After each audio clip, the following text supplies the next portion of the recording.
Alors nous sommes le 5 novembre il me semble. On est un jour de Mistral. Je fais une petite vidéo après un mois d'octobre bien doux, presque chaud. Je vous montre mon nouveau t-shirt. Voilà. Je vends pas du tout de t-shirt, hein, c'est juste on me l'a offert et j'en suis bien fier. Voilà.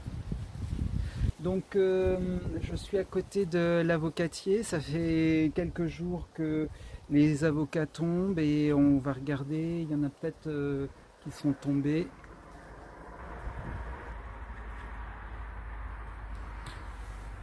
Alors ces avocats sont assez particuliers parce qu'en fait ils ont une coloration qui commence par le noir sur le bas du fruit et en général ça pourrit également.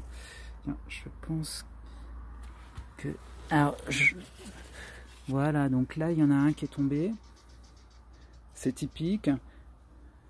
Donc la partie du bas elle est je pense un peu pourrie et le reste ben, il est à point, je pourrais le manger ce soir. Voilà, donc c'est vraiment un tout petit avocat, noyau très allongé, il ressemble beaucoup à celui de Saint-Rémy.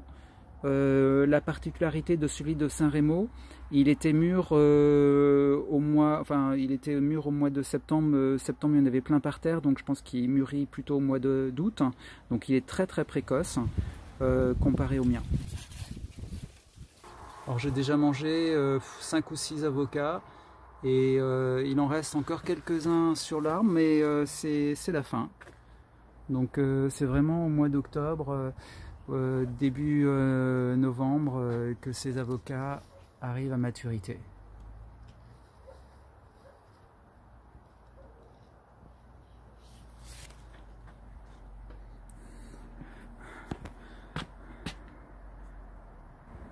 Alors vous commencez à connaître la visite, donc là juste à côté il y a le chérimoya avec des fruits en formation. Et ils vont tomber puisque là on voit que le pédoncule est noir. Ah. Pas facile de faire la mise au point là-dessus. Voilà. Donc j'espère bien que l'hiver va pas être trop froid parce que si on a -3, -4 ça devrait passer.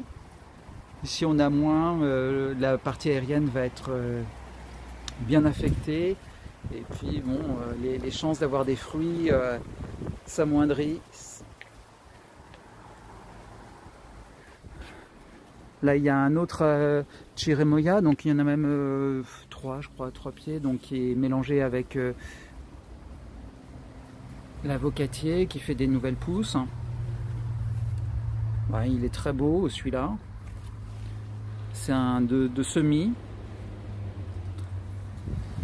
Il n'a jamais fleuri, jamais fructifié, donc je pense que l'année prochaine, normalement il a 5 ans, ça devrait être le bon timing. Malgré le Mistral, vous voyez, il y a toujours une sapote blanche sur l'arbre.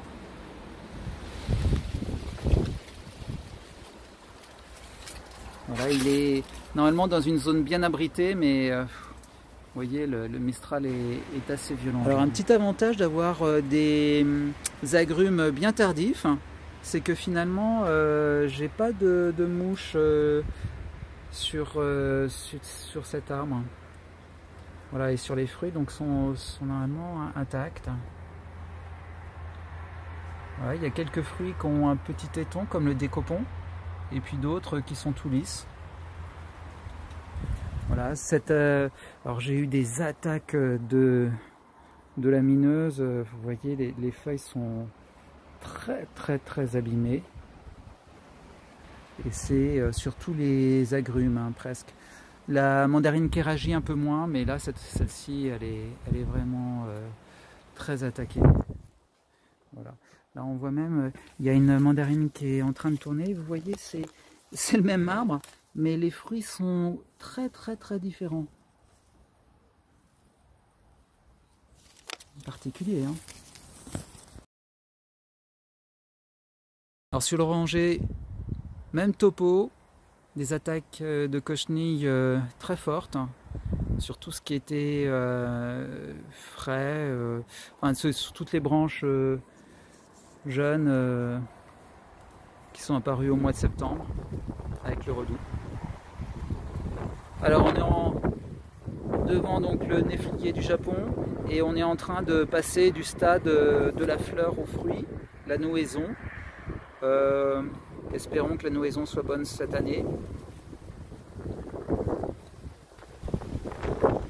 Alors celui-là est un peu en retard par rapport à l'autre. C'est une autre variété, toujours de semis. Et c'est la première année qu'elle fleurit autant, donc j'ai un petit espoir d'avoir des fruits. Alors derrière les murs de restanques, je suis en train de mettre de la terre. Voilà. C'est un gros boulot. Ah. Bah là je vous montre un petit peu mes légumes aussi. Là c'est des épinards à côté de la salade. Bon, là il y a des... Ah, je sais plus comment ça s'appelle. C'est sauvage. Et puis là, par contre c'est pas sauvage, c'est de la mâche. Très belle mâche. Et très bonne. Voilà. En fait, ma technique, c'est que dès qu'ils annoncent de la pluie, je mets un petit peu de compost et je sème dedans. Et puis, ça lève. Je fais vraiment en fonction de la météo. Parce que rien ne vaut un arrosage naturel. Hein. Voilà, alors ça lève plus ou moins bien. C'est des épinards et là encore des épinards et des radis. Bon. Comme vous pouvez le deviner, j'adore les épinards. Alors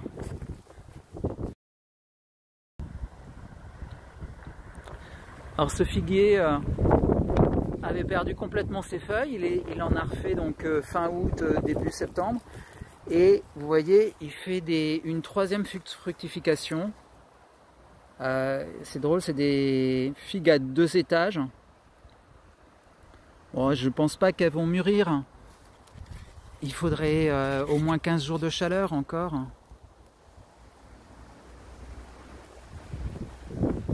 Voilà.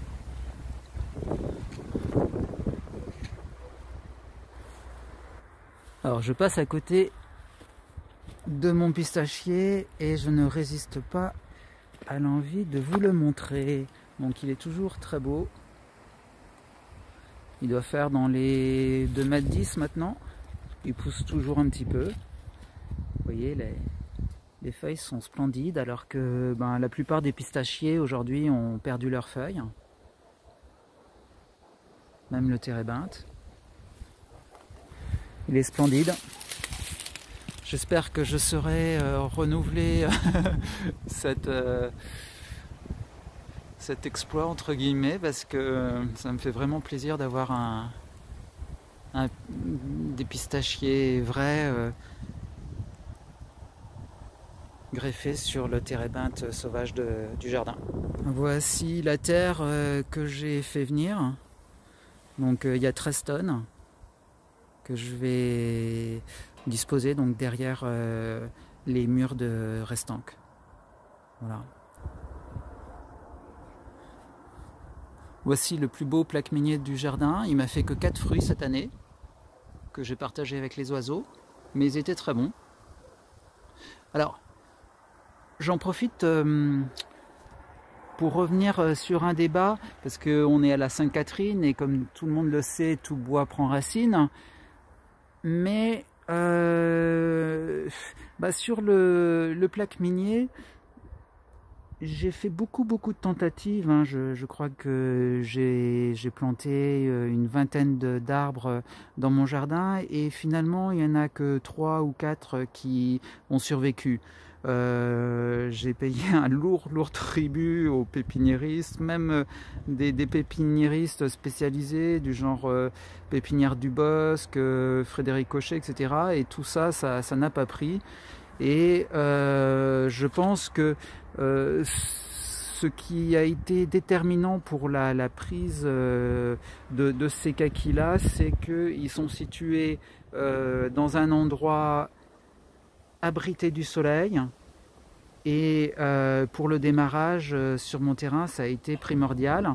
Alors celui-là, je l'ai acheté à Truffaut en plein mois de juillet. Je l'ai planté, il était en container et il a très bien survécu. Il se plaît énormément. Voilà, il doit faire dans les 3,50 m.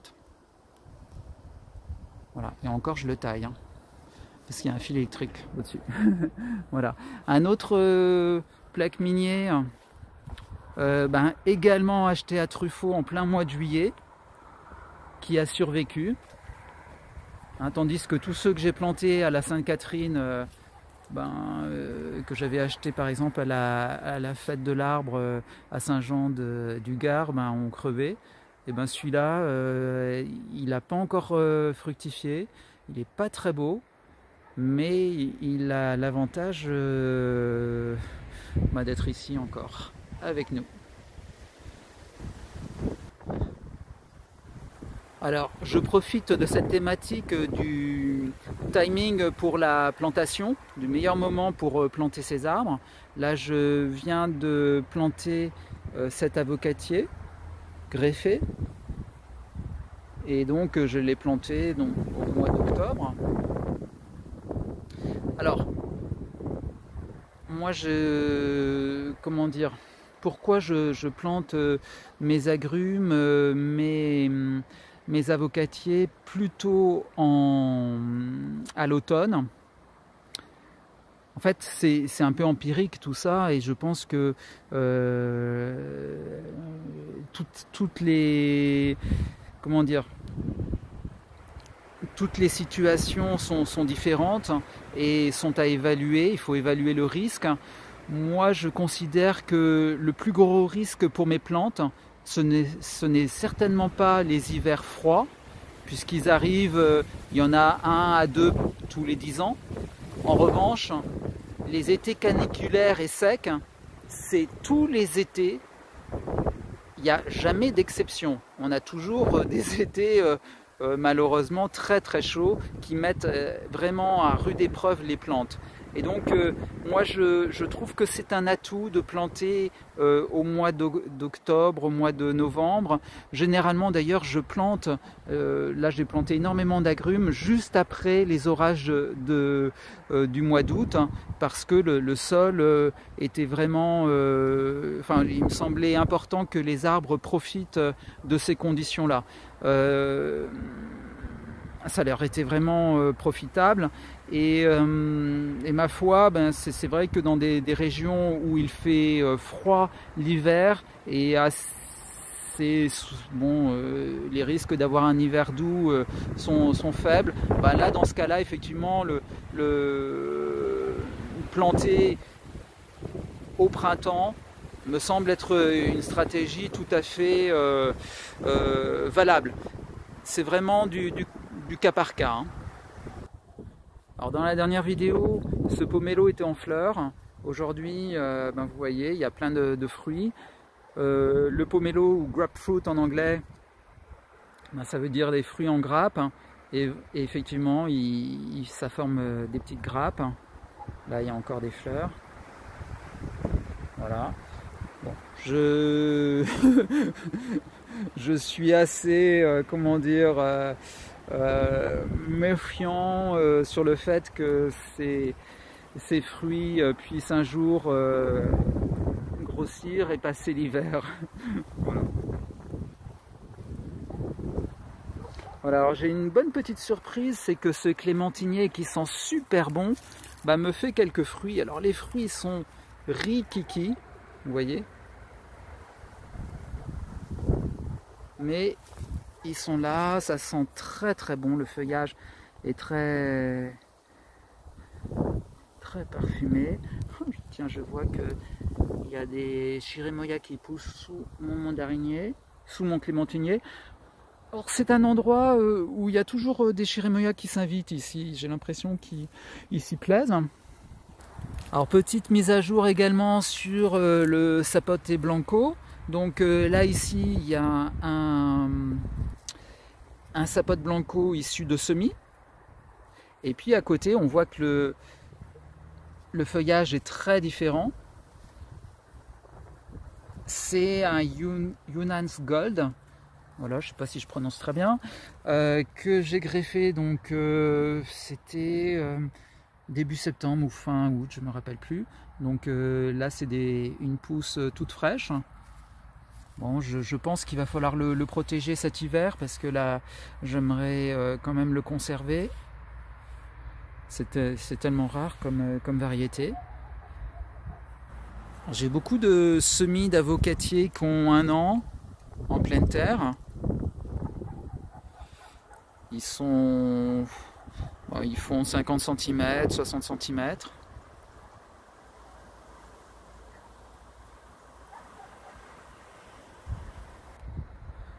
Alors ce mandarinier, on voit qu'il y a des mandarines qui commencent à grossir.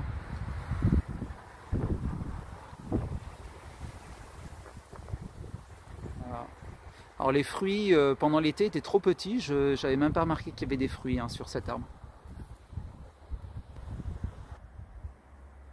Passiflore Fata Confetto est toujours en vie, la partie aérienne, on va dire. Je pense que dès les premières gelées, elle va périr. Alors la poire du commandeur. C'est un agrume complexe, un mélange de citron, de pamplemousse et puis un troisième dont je ne me rappelle plus.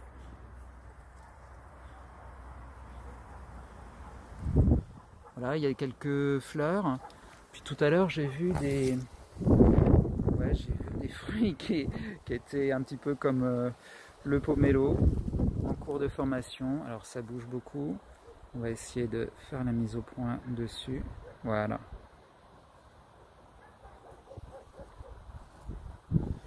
Bon, ça a des chances de passer l'hiver si l'hiver est bien doux.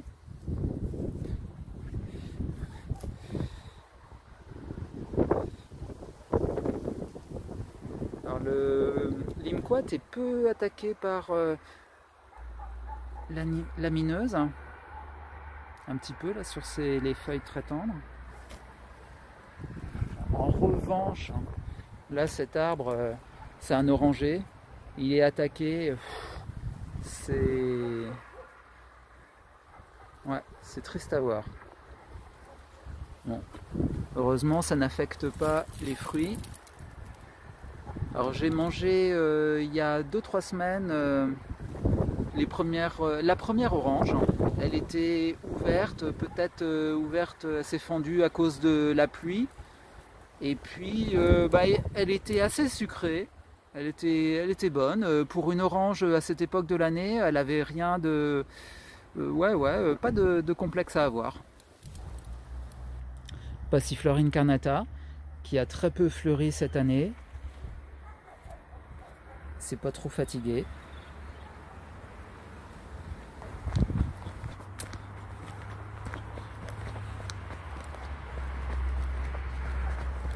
Cette année, les arbousiers sont vraiment chargés.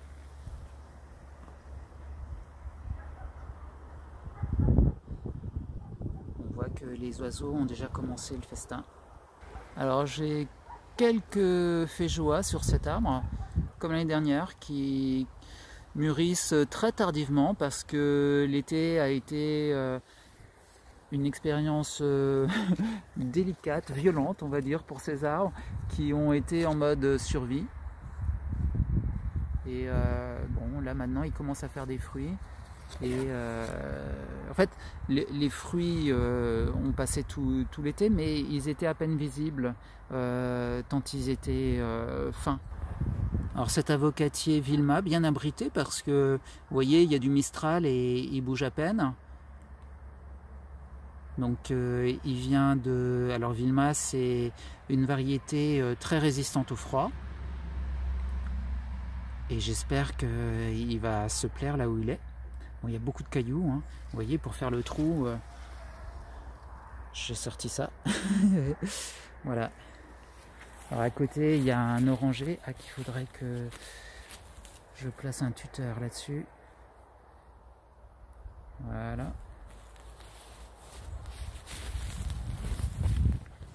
Donc ce petit mur de restanques, ben, au-dessus j'ai mis une rangée de mandariniers.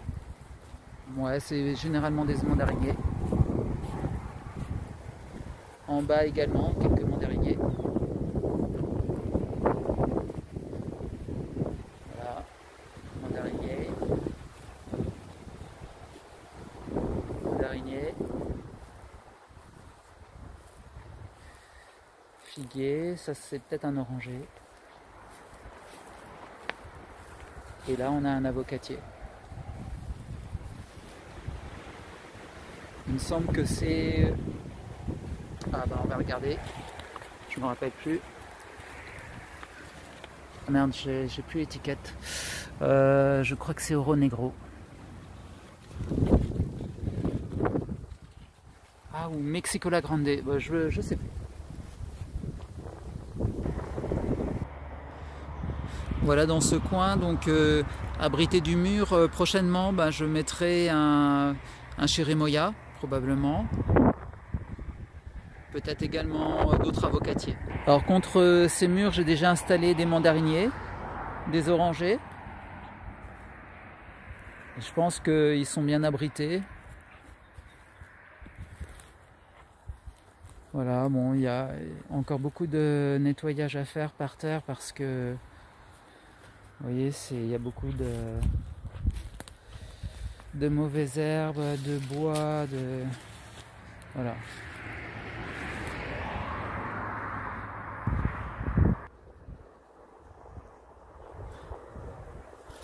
Alors, le tamario, fouetté par le Mistral, est bien abîmé. Vous voyez, les feuilles sont coupées, arrachées. Ça n'aime pas du tout le Mistral, mais bon, vous voyez, il est tellement joli.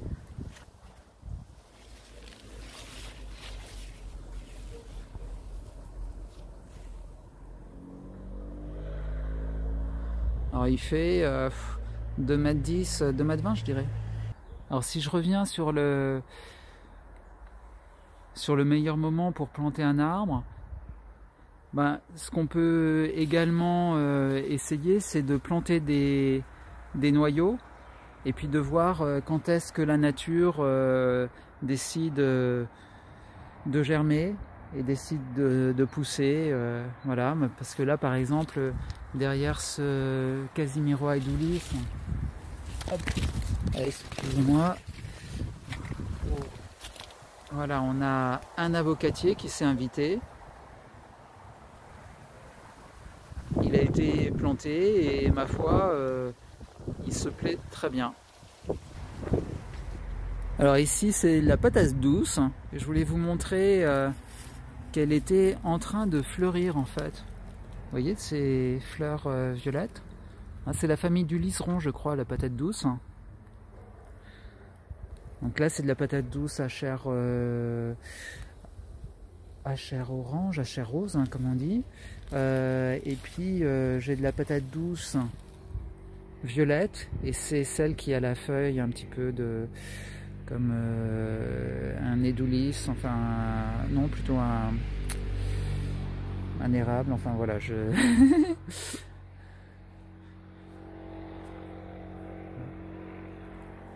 pense qu'elles doivent être bonnes à récolter. Alors je profite de cette petite vidéo pour parler de cette saison très très agréable, donc octobre, novembre, où les plantes sont un petit peu enthousiastes, elles font des pousses, qui vont probablement geler l'hiver, mais tout ceci contribue à avoir un jardin bien vert.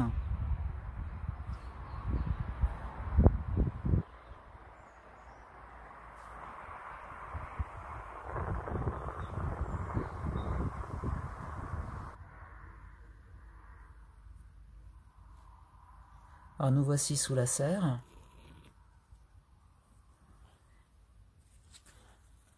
Donc là, c'est des avocatiers qui sont en train de germer. Là, c'est celui de Saint-Rémy.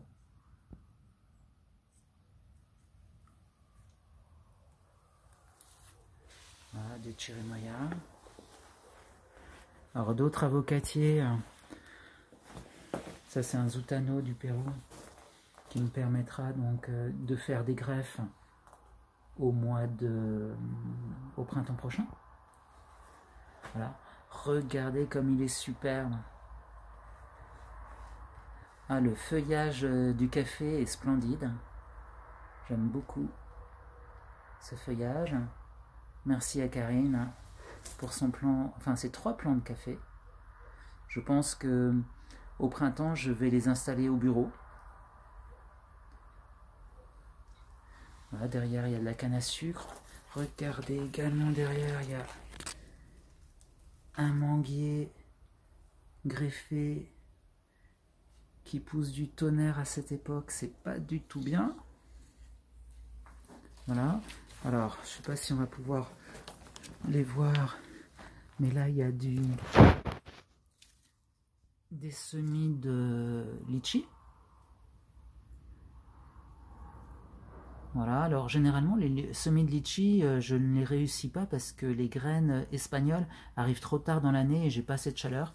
Et là, comme on a eu un automne favorable, eh bien les litchis ont bien poussé.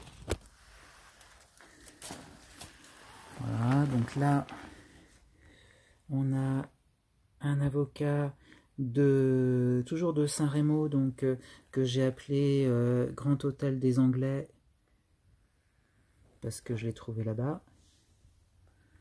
Des sapotes blanco. Et puis, alors là, ce qui est en train de pousser, c'est un lucuma. Voilà, d'Ovialis.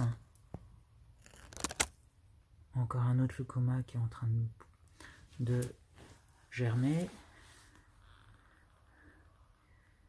Alors là, c'est des plantes très tropicales. Là, c'est le Peanuts Butterfruit. Là, c'est du Abiyu. La Inga. Alors, protégé dans cette chaussette, il y a un sapote blanco qui s'est fait dévorer plusieurs fois par un escargot. Et il y a de nouveau quelque chose qui pousse. Là, c'est le lucuma que m'a passé Camille. Voilà. Là, c'est des fruits du dragon, des semis. Là, il y a un autre litchi. Je sais pas si on voit. Voilà.